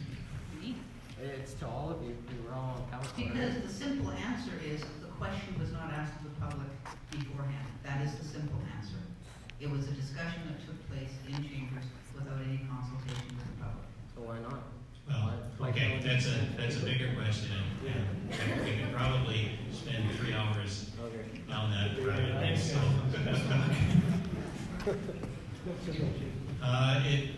Just by the way the questions are going, Chessa may be the last one to ask a question here, or have an opportunity tonight, just in terms of time. And I have good news. I'm going to let you ask both your remaining questions now. I can just make this one really good. My next question is kind of a two-part. First part, Penny, you are retired but still on contract with Ballet. Mayor Fensky declared conflict of interest when negotiating and voting on the grant in lieu of taxes because of his employment there. Why did you not declare a conflict? And like I say, there's a second part to this. Simple answer is I do have a business where I do freelance writing for people, and Ballet is one of several contracts I have in a year, so I'm not under contract to valet. It's a contract that I have each year. Conflict of interest means I'm going to get some kind of remuneration or some kind of benefit from them by being involved in that discussion. Believe me, I got nothing, okay? As a matter of fact, my job this year, my little thing that I did with them this year, started after the talks were over. So I did not perceive it to be a conflict at all because there's nothing in it for me. And that's one of the definitions of a conflict. Now, just before we get to your second part, is there anybody else, any other councillors that want to talk about the concept of conflict of interest? Okay. Okay. This part is for Penny and Colleen. You both voted in favor of the grant in lieu. How do you feel about the way you voted now? I don't see where we could have done anything different under the circumstances. I'm gonna go back and I'll probably lose a few friends over this. When I talked about relationships before, I was very serious that you have to have good relationships all the way around if you want to be able to work on partnerships and move forward. If you look at the set of grant and lieu discussions, and they are not negotiations, let me be very clear, according to the way that 56 agreement is written, valet could come in and say, this is what you're getting, and walk out. They don't have to sit down and discuss anything with us, okay? Anyways, when you take a look at the last set of grant and lieu discussions, the relationship between the city and valet was extremely good, extremely good. And there were times when valet had come and said, well, this is, well, as a matter of fact, they were going to cut, under the previous terms, they were supposed to cut in the last year, reduce the amount that we were getting. The relationship was so good when we went back to them and said, look, you can't do that to us. We really need the money. They met and they discussed it. And because of the relationship here, they went to bat for us and got us, topped us back up to the $6 million mark. I'm not saying we have poor relationships with valet right now, but it certainly isn't of the caliber that we had before. It's certainly not of the closeness that we had before, and I think if that was a relationship that we nurtured a bit, that doesn't mean you have to go to bed with somebody, you know what I mean? It means that you just have to be able to talk in a business term with them, spend time with them, ask them where you can lobby for them, and ask them to lobby for you, and make sure that there's some give and take and back and forth. But build that relationship now so that when you get to the table, valet has a better understanding of your needs and can work with you much better. Thank you. Colleen? Yes, I would definitely vote the same way if I voted today. As Penny said, it wasn't a negotiation. Basically, we were showed right up front where if we go down to less than 1,000 employees, the city of Thompson will get $1 million. So then we discussed and we had many discussions.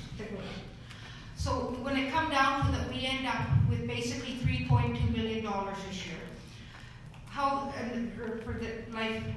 What it works, how I perceive it, is we're a city of 13,700. We've been that size of city, 13 to 15,000 for 20 years now. 20 years ago, valet likely had 2,500 to 3,000 employees, over 2,500. Yes, they were giving us $6 or $7 million, but now they're a company with 900 employees, and I think we're doing pretty good to get $3.2 million because we keep talking about ourselves that we're diversifying. We've built a new University College of the North. We have Manitoba Hydro that uses our resources also. We've had logging over the years. So all of those companies, when they have downside, they've stepped back. So when you're talking to valet, they have just as much right to step back. I still feel though with valet and the negotiations, which it wasn't how they talked, but when they talked to us, it was insinuated if there are things that we need that aren't monetary, and I would not have a problem going and approaching them and saying, you know, for the good for the city of Thompson, we need you to do this. And I'm telling you, with our talks with them, it definitely didn't help that we had a council that wasn't cohesive. They definitely noticed that. So basically, we just did what we could. We did our best, and I think we're pretty lucky to get $3.2 million. And as a city, we're going to work on it. We're going to make it work. I get what you're saying, times are tough, and they're tough all around, but they're tough for us ratepayers too. Where's our break? Okay, well, do you want it, Jan? If he wants it, do you want to address this?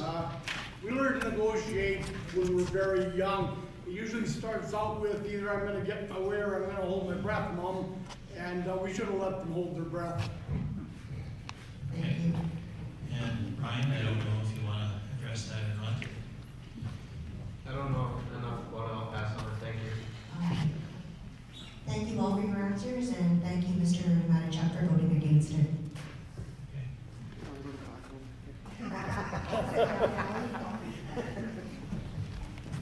Hi. Hello. I'm Geisha Boyer. I have a question.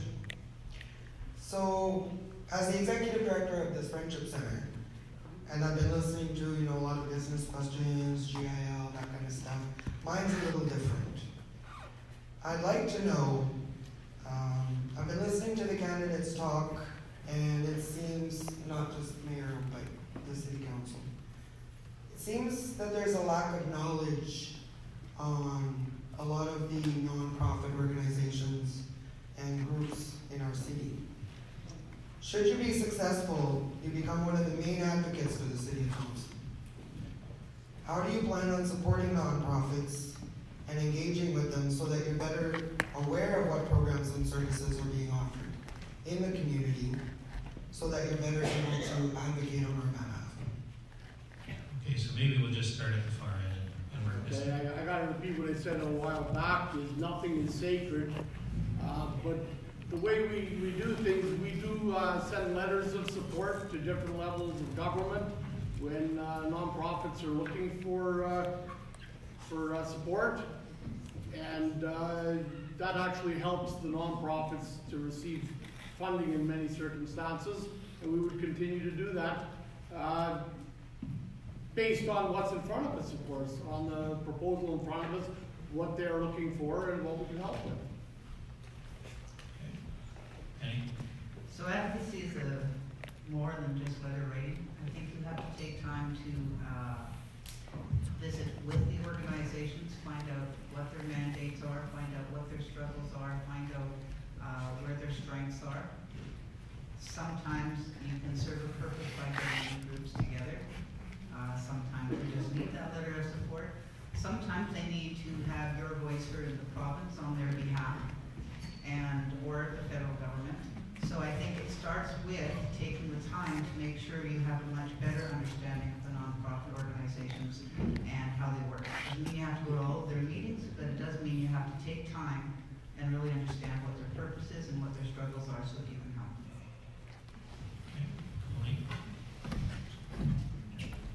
I feel I do understand a lot of the struggles of the nonprofits because I have sat on a lot of the boards. I have volunteered for a lot of the organizations. That's, I think, where we get back to the community involvement and the understanding of the whole community and how we can help the different organizations.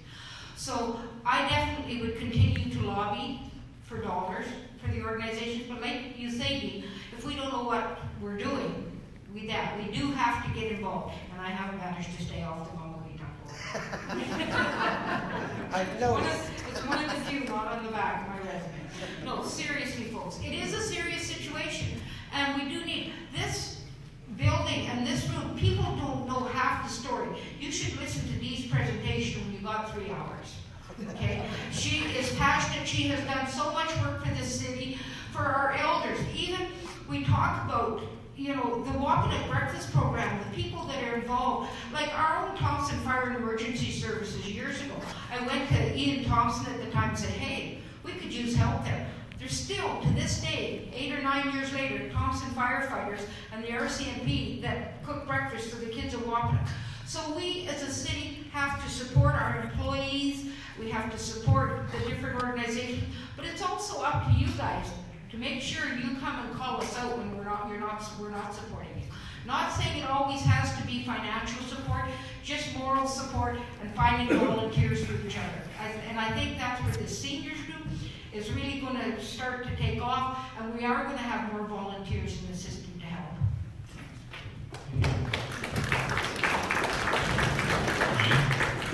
Can I get an application form? My receptionist. Okay, thank you. Anybody else that want us to follow up on that at all? No? Okay, thank you for your question.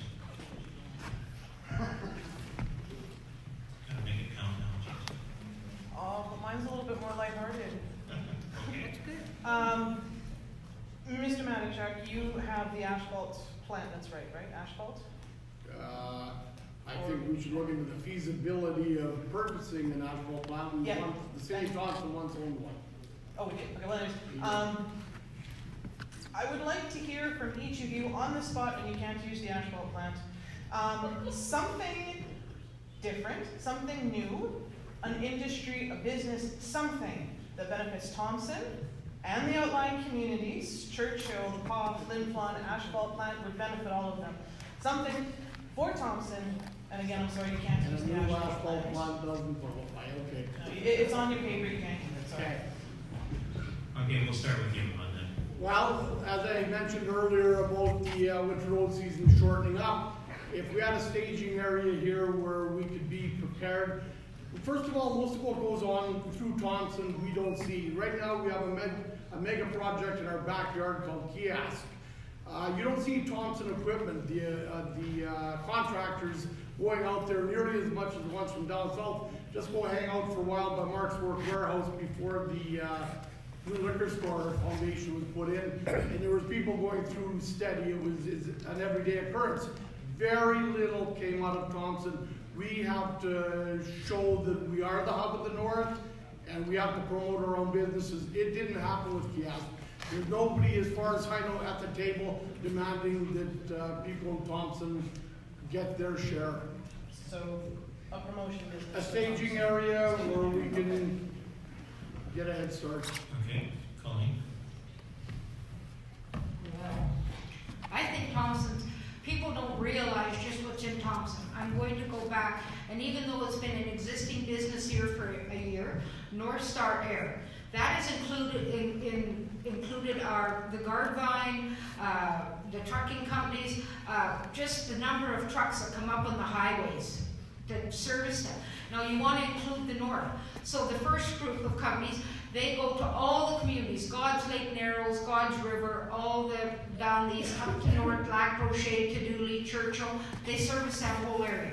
So then now, so we had 2 or 3 planes with North Star Air, big DC-3s. So then we go and we get the high Arctic. So now we're going up to Chesterfield Inlet, Resolute Bay, all of those there, and so North Star Air, I don't know what the employees are now, but there was over 35 employees the last I checked that had been hired in a year in Thompson.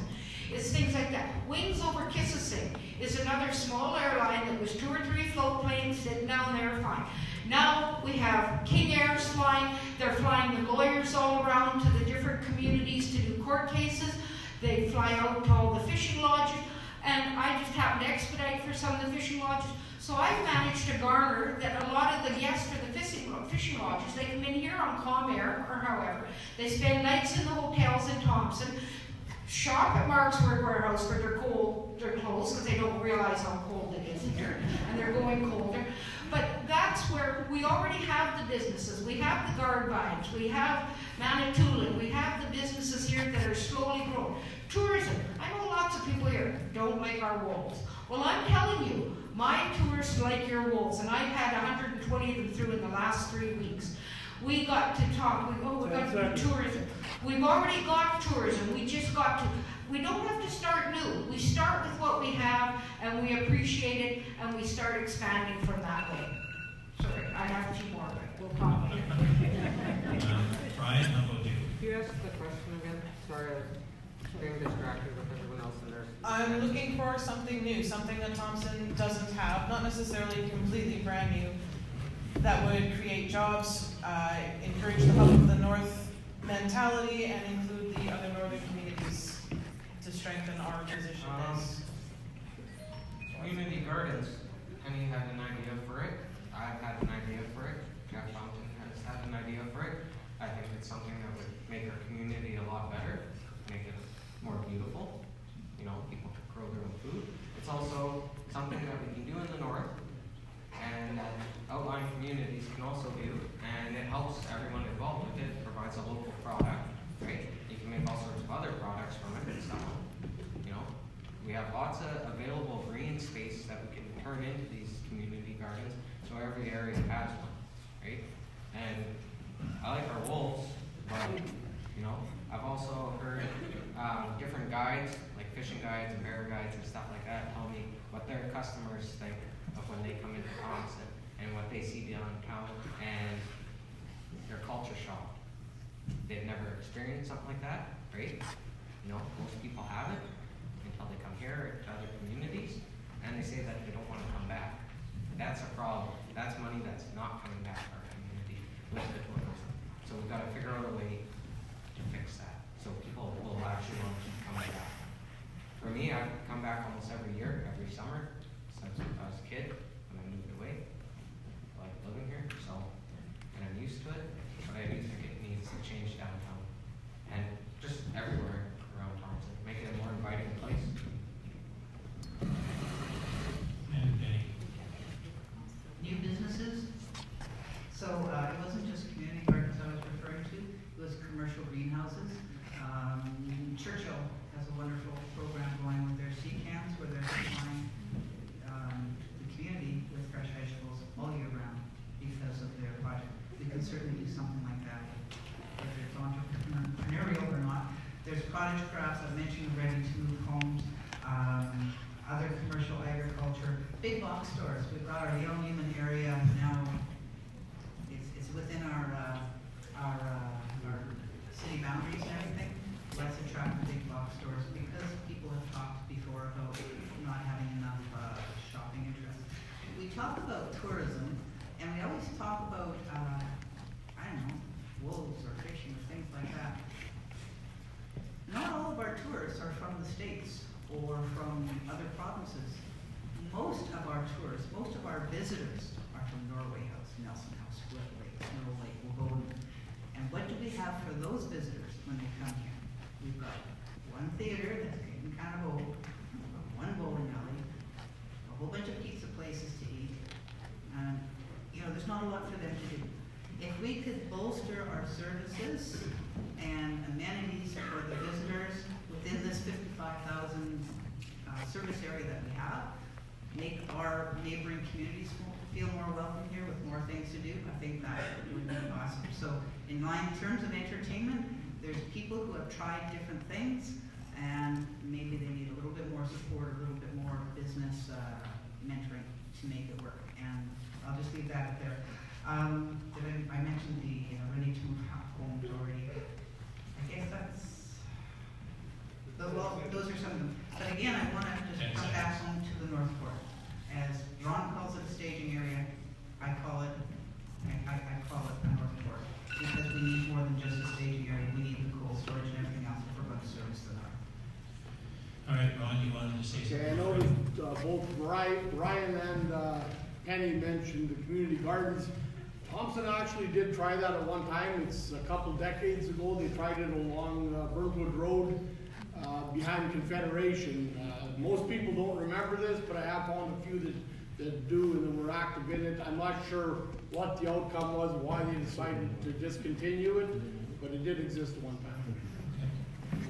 Any of the other candidates want to say anything further on this? Okay, thank you. So this will be our last question, actually. And then we'll let the candidates wrap up.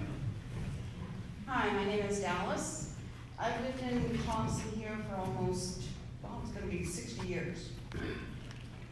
Back in my teenage years, and there's a couple of us that are here, there was less teenagers back then and more things to do for our youth. This summer, the city cut back on programs for the youth. Mama Weetuck kept open. In fact, they expanded. If any like with the councilman new coming in and our new mayor, are there any plans to implement funding so that our youth aren't walking the streets at night, getting into trouble because they're bored? Do you guys have any plans in that to supply the youth with something? Keeping in mind our low-income families who can't afford $200, $300, $400, or $500 programs for their kids. All right, so we'll start with Colin. Any commitment to the youth program? I've got kids, so it's always important to me. I was one of the counselors that had actually unofficially checked with people if they were willing to pay more for the programs. And before the budget, they weren't. After the budget, when we slashed it, they were. But I'm telling you, before the budget, it wasn't there. It was a very serious conversation. I can say Penny and I really, fought to keep, waiting pools and things open that were going.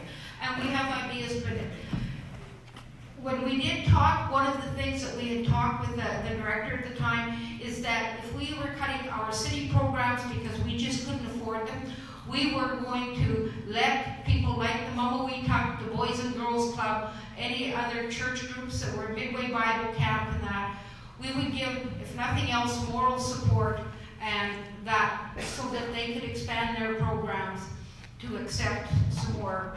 I really don't think people realize that the city camps that we cut, the kids that are come to our camps aren't out running the streets at the best of times. So that's sort of an unfair slap to the city, but we do, I agree, we need more programming, and a lot of people don't even realize that the Boys and Girls Club and that, and some of that, we need programming, but we've got to start working with the province, the social workers, the McDonald's places, to find out what they need for somebody. Like, if I happen to be in one of the homes, I can tell, pardon me folks, I can tell the worker to go to hell at 10 o'clock and go out, and they can't do nothing. This is where we got to find the supports that they need. How can we help them as a community? Maybe we go back to Citizens on Patrol, so we're phoning the CSOs or the RCMP to help. And maybe these kids can be mandated to come and help at the programs, be volunteers, be a tent. Do something wrong, pick up garbage in the streets. But anyway, I'll go on later. The little noise is going to haunt you all, isn't it? We'll go to Ryan. I've actually had a couple ideas for this, and one of them would be the community garden, bringing them in, teaching them how to grow things, getting their hands dirty, bringing them out to the bush, teaching them about the local wildlife, the plants, everything like that. What else? For the older ones, apprenticeships with local businesses I think is important. Teaches them skills, gives them knowledge, gives them a bit of experience, and then maybe at the end of their apprenticeship they have a job. And I think that's important. And another thing is I think they need mentors and people to actually be there with them to do these things, volunteers or whatever.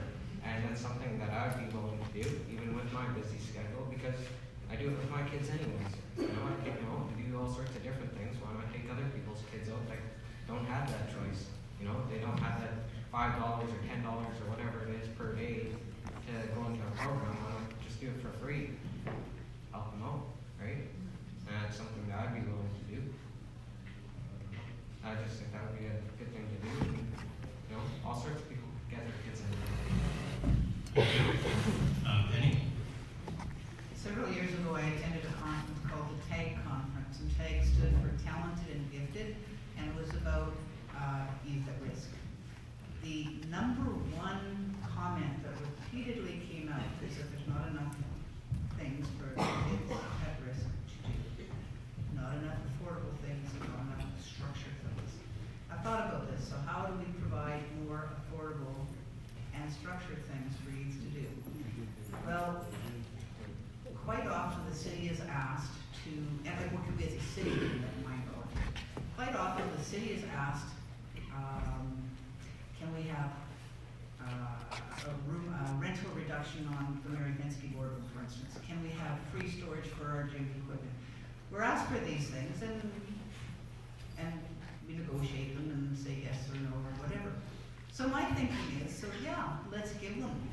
a discount on this room. But there's a value to that, and in return, you provide X number of hours of hockey schooling or skating schooling or gymnastics to kids at risk, and make it free for them. So the organization who wants to save a little bit of money on their rental or whatever it is, they get what they want. They get to save a little bit of money, and we get to help some kids who need it desperately. There may be other ways we can partner and provide this, making our facility available. And it doesn't always have to be sports. Maybe we can just open up the lobby to a board game night. And maybe somebody like McDonald Youth Services or Marymount's, maybe somebody like that would love to have a larger open area. It doesn't cost us anything to have the tables there. And our staff is there anyways, so maybe they just invite them for, I didn't hear the thing you made. So there's one idea. There's other ideas out there. If you sit down and you talk with people, there's lots of ideas out there for how we can engage the youth more and give them more activities, social, cultural, and sports. Hear that? I believe we gotta do a better job of promoting what we have. We have TRCC with its rinks, we have the Norplex pool, we have the skateboard park, we have many ball diamonds. Not all cost money, some of the facilities are free, but we have to promote it. And if we promote it, you're not gonna get all the people out there committing the petty crimes of vandalism. You're not gonna get them involved. Some you will, and of course, the more you get doing the sports, occupy their time, they won't have the time to do the undesirable things that they do. But promoting what we have, a lot of the times you go have a look at what we do have, and it's not being utilized, it's sitting there empty. So fill the spaces type of thing. Lower the prices.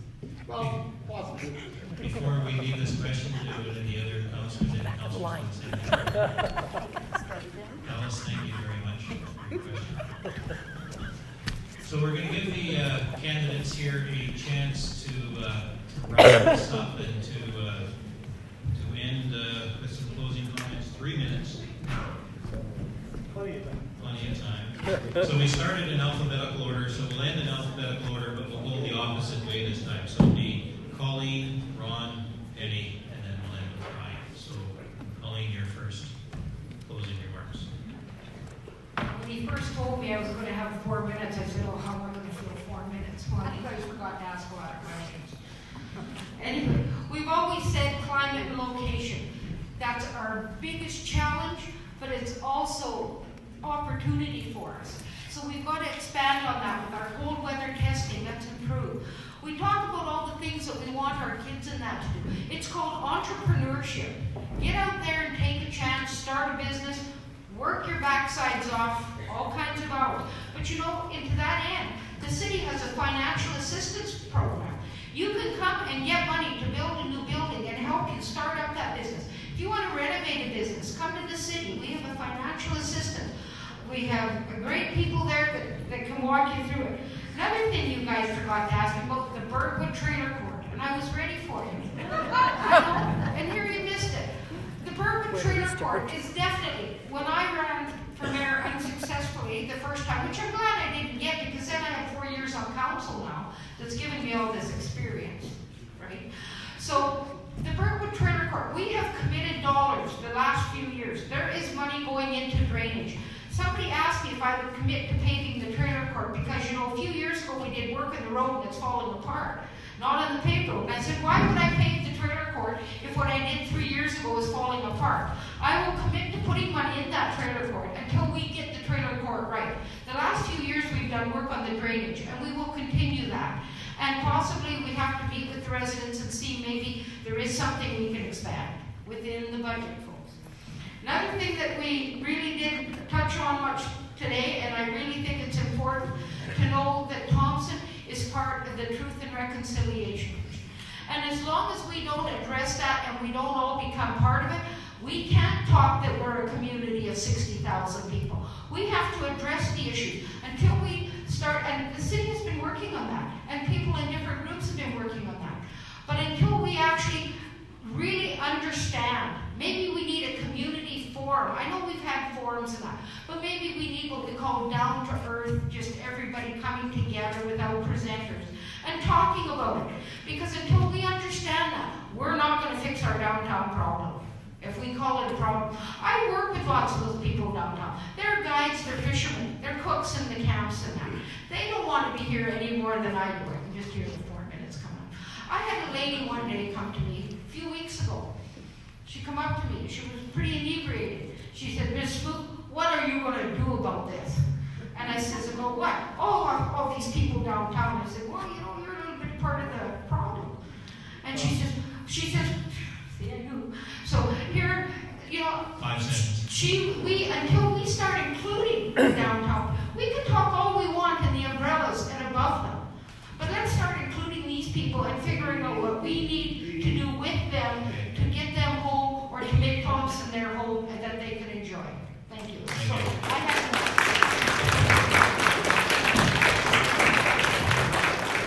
Okay, Ron? Well, I definitely don't need that much time. I'll take about a minute. The time for change is now. It's been said that if you don't change your course, you'll end up exactly where you're headed. And things haven't been looking so great for Thompson. Therefore, I cannot support the status quo. We need change. Time to go and vote. Vote Ron Matchuk. Okay. Jenny?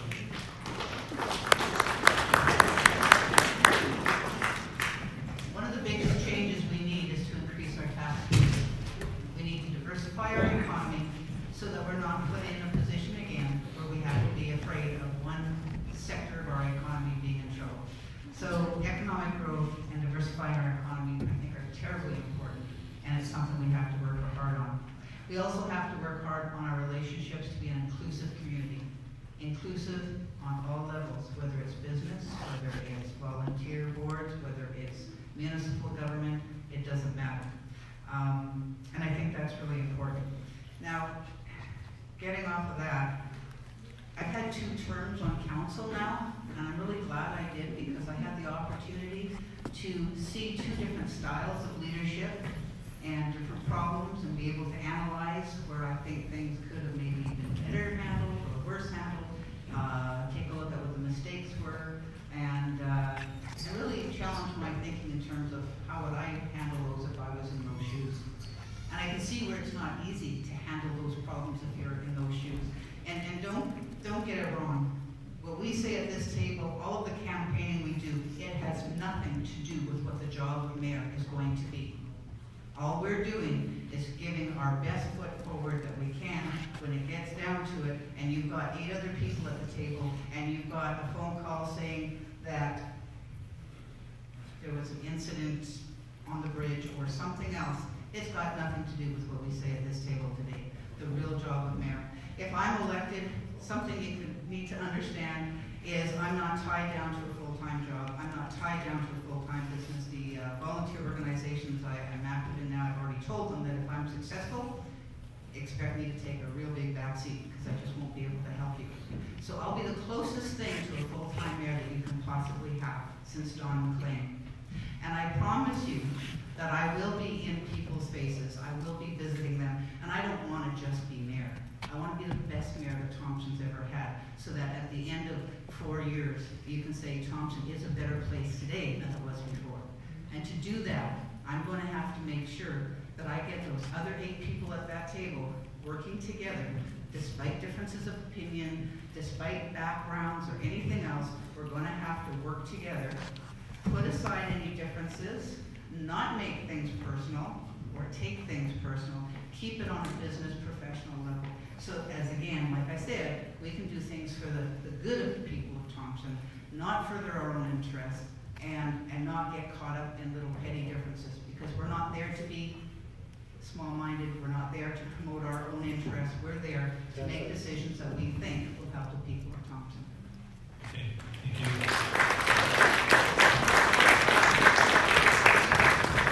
And Ryan?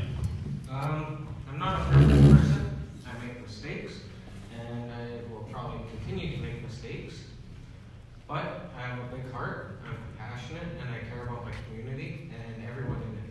And I think that's one of the most important, is getting everyone on kind of the same page, so we can all work together to make our community a better place. Without it, we all have, there's gonna be all sorts of issues, but if we can kind of work together, then I think things will be a lot better. It doesn't have to be just the mayor and council, it can be everyone, and I think that's what should be done. And let's grow together.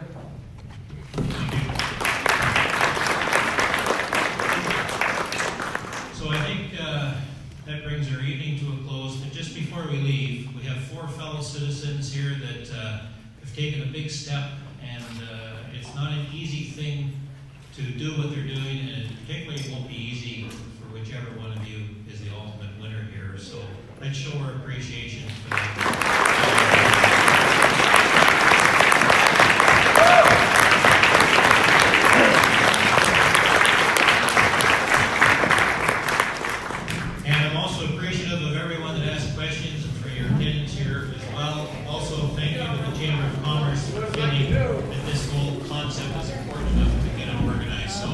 Forget the vote October 24th.